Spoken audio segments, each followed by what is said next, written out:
میں نے کہا اس طرح نہیں ہے، دعا میں آپ کو ہلنے کا حق نہیں ہے.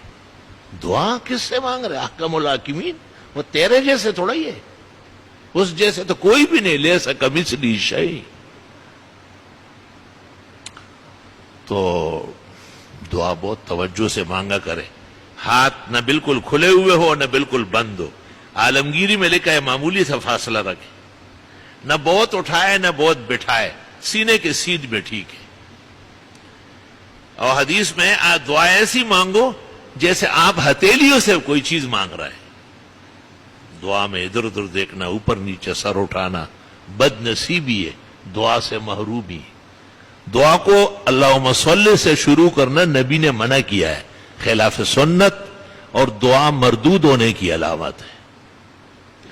جس آدمی نے اللہم صلی سے شروع کیا، آپ نے کہا عجلتا، عجلت کر رہے ہو. دوسری حدیث میں ہے کہ متعجل کی دعا قبول نہیں ہوتی. فرمایا اذا دعوت فاحمد ربک، جب بھی دعا مانگو پہلے الحمدللہ پڑھو.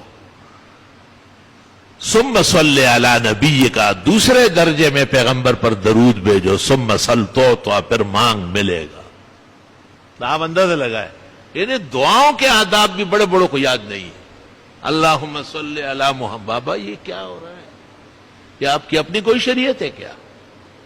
یہ ترمذی بخاری اور مسلم کے بعد اہم مہم کتاب ہے دعوات الکبیر میں 4 حدیثیں، چاروں میں پیغمبر نے منع کیا کہ درود شریف سے آپ نیک عمل شروع نہیں کر سکتے. کسی بھی وظیفے کے بارے میں یہ کہنا اول و آخر درود سری دروغ، غلط، فوش، غلط، پیغمبرانہ خلاف ورزی.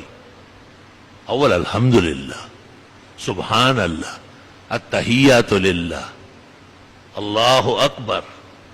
کوئی بھی کلمہ مدح الہی پر دلالت ہو وہ حکم الحمدللہ میں. شکر کرو کہ مرنے سے پہلے پتہ چلا، ورنہ لحد میں اتر جاتے ہو منکر نگی ڈنڈے سوٹے دکھاتے کہ آج تک تو نے انسانوں والی دعا بھی نہیں مانگی. ترمذی شریف جلد اول جہاں کتاب الصلاۃ پوری ہو رہی، امام ترمذی کہتے ہیں باب الثناء علی اللہ، پہلے اللہ کی حمد و ثنا، ثم الصلاۃ علی النبی، پھر درود، ثم الدعاء. اب مانگو جو مانگنا ہو. اللہ تعالی